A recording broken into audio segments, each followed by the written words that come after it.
নমস্কাৰ বন্ধু বান্ধৱীসকল স্বাগতম জনাইছো job education YouTube channel to জবলৈ টু জব চেনেলৰ জৰিয়তে আমি অসম তথা ভাৰতৰ চৰকাৰী বেচৰকাৰী চাকৰি বিজ্ঞাপন আলোচনা কৰোঁ।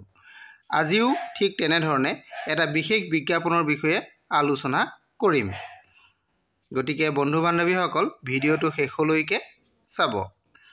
আমি এই ভিডিঅ'ৰ জৰিয়তে কোন বিভাগত নিযুক্তি হ'ব, কিমানটা খালী পদ আছে, বয়স কিমান হ'ব লাগিব আৰু শিক্ষাগত অৰ্হতা কিমান লাগিব, আবেদনৰ অন্তিম তাৰিখ, দৰমহা কিমান হ'ব, এই সকলোবোৰ জানিবলৈ আপোনালোকে ভিডিঅ'টো শেষলৈকে চাব। যদি আপোনালোক মোৰ চেনেলত প্ৰথমবাৰলৈ আহিছে তেনেহ'লে চেনেলটো ছাবস্ক্ৰাইব কৰি দিব। বন্ধু বান্ধৱীসকল আহক আমি এতিয়া ভিডিঅ'টো আৰম্ভ। বন্ধু বান্ধৱীসকল আজি মই যিটো বিজ্ঞাপন লৈ আপোনালোকৰ ওচৰলৈ আহিছোঁ, এই বিজ্ঞাপনটোত আপোনালোকে দেখা পাব ইয়াতে অফিচ এছিষ্টেণ্ট আৰু পিয়নৰ পদৰ কাৰণে বিজ্ঞাপনটো প্ৰকাশ কৰিছে। ইয়াতে পদকেইটা আপোনালোকক মই দেখাই দিব বিচাৰিছোঁ, আপোনালোকে এইকেইটা চাই লওক ইয়াতে কি কি পদ আছে। আমাৰ প্ৰথমতে আহিছোঁ মই এইটো আপোনালোকে দেখিছে অফিচ এছিষ্টেণ্ট, আৰু এই অফিচ এছিষ্টেণ্টৰ এটা পদ আছে। ইয়াৰ কাৰণে কোৱালিফিকেশ্যনটো লাগিব আপোনালোকৰ গ্ৰেজুৱেট আৰু লগতে লাগিব আপোনালোকৰ কম্পিউটাৰ এপ্লিকেশ্যন আপোনালোকে জানিব লাগিব। আৰু ইয়াৰ কাৰণে দৰমহা দিয়া হ'ব আপোনালোকৰ 12,000 টকা, এইটো পাৰ মান্থ 12,000 টকা, এইটো ফিক্স পে' হ'ব। আৰু ছেকেণ্ড যিটো পদ আছে, ছেকেণ্ড পদটো হৈছে পিয়নৰ পদ। ইয়াৰো এটা পদ আছে, ইয়াৰ কাৰণে আপোনালোকৰ ক্লাছ 8 পাছ হ'লে হ'ব আৰু ইয়াৰ কাৰণে দৰমহাটো দিয়া হ'ব 10,000 টকা পাৰ মান্থ। এইটো হৈ গ'ল।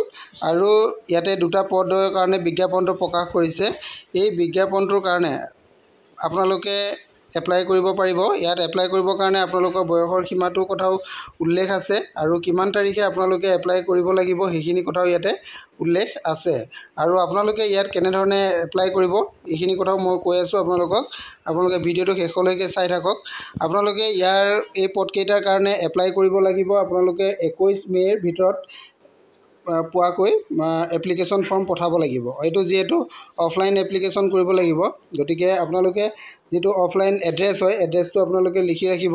The secretary, district legal service authority, Kamrup, Amingaon, judicial court complex, Kamrup, Amingaon, pin 781031। এই এড্ৰেছত আপোনালোকে ফৰ্মখন পঠাব লাগিব। ইয়াত আপোনালোকে আপোনালোকৰ ডকুমেণ্টছসমূহ লগত গাঁঠি দিব লাগিব আৰু এইটো আপোনালোকে পঠাব লাগিব 21 মে'ৰ ভিতৰত পোৱাকৈ পঠাব লাগিব। আৰু ইয়াৰ সবিশেষ যদি আপোনালোকে বিজ্ঞাপনটো চাব বিচাৰে তেনেহ'লে এইটো আপোনালোকৰ অফিচিয়েল যিটো ৱেবছাইটটো মই কৈ দিছোঁ, kamrup.dcourts.gov.in, এই ৱেবছাইটত গ'লে আপোনালোকে সবিশেষ চাব পাৰিব। আৰু ইয়াৰ লিংকটো আপোনালোকে মোৰ ভিডিঅ' ডেছক্ৰিপশ্যনত পাব, তাৰ পৰাও আপোনালোকে চাই লৈ সবিশেষ জানিব পাৰিব। এইকেইটা আছিলে পদকেইটা। ইয়াৰ গোটেইখিনি কথা মই আপোনালোকক ক'লোৱেই। ইয়াত এপ্লাই কৰিবৰ কাৰণে আপোনালোকৰ কি কি বস্তু লাগিব, কিন্তু এটা বস্তু আপোনালোকে মনত ৰাখিব, আপোনালোকে ফৰ্মৰ লগত আপোনালোকৰ ফোন নাম্বাৰটো দিব লাগিব। যদি ফোন নাম্বাৰ বা ইমেইল ID আপোনালোকে নিদিয়ে তেনেহ'লে আপোনালোকৰ ফৰ্মখন কেঞ্চেল হোৱাৰ চান্স থাকে। আৰু লগতে আপোনালোকে এই পদৰ কাৰণে এপ্লাই কৰিবলৈ হ'লে ইণ্ডিয়ান চিটিজেন হ'ব লাগিব, লগতে ৰেচিডেণ্ট ইন আছামৰ হ'ব লাগিব। এইকেইটা আপোনালোকৰ হ'ব লাগিব। আৰু আপোনালোকৰ এমপ্লয়মেণ্ট এক্সচেঞ্জৰ ৰেজিষ্ট্ৰেশ্যন নাম্বাৰো থাকিব লাগিব। Educational qualification, age certificate, caste certificate, এইখিনি বস্তু লগত আপোনালোকে গাঁঠি দিব লাগিব। এইখিনিয়ে হ'ল বস্তুখিনি।